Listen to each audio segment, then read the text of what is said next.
vidiny lalana tsara ho aminao hoe Jesosy ane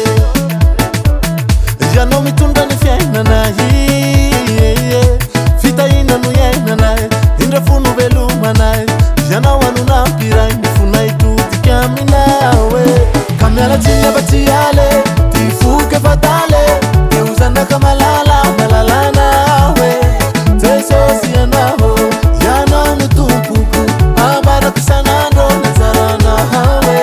ka mialatsiny afa-tsy ale ty foky efa tale de ho zanaka malala malalana hoe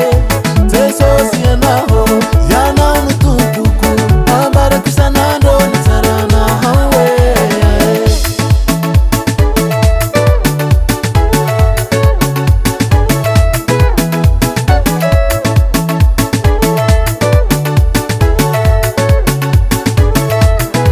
Jesosy anizy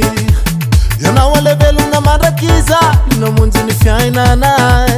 lalana tokana ho an'ny fanay fahombiazanao ay fa sy hoafanao ampy ay terako izy ka mialatsiny afa-tsy ale ty foky efa tale de ho zanaka malala malalana hoe Jesosy ianao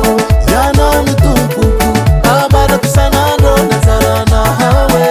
ka mialatsiny afa-tsy ale ty foky efa tale de ho zanaka malala malalana hoe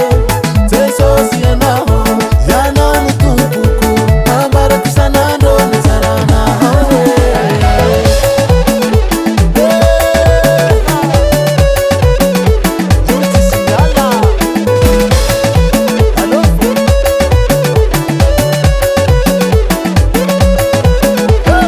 efa nandrozy fa tsisy miala safitiny anao efa tsy niterena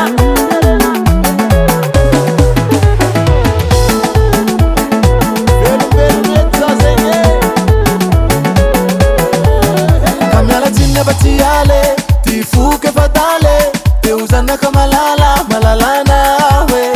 Jesosy ianao ianao no tompoko ambarako isanandro nazarana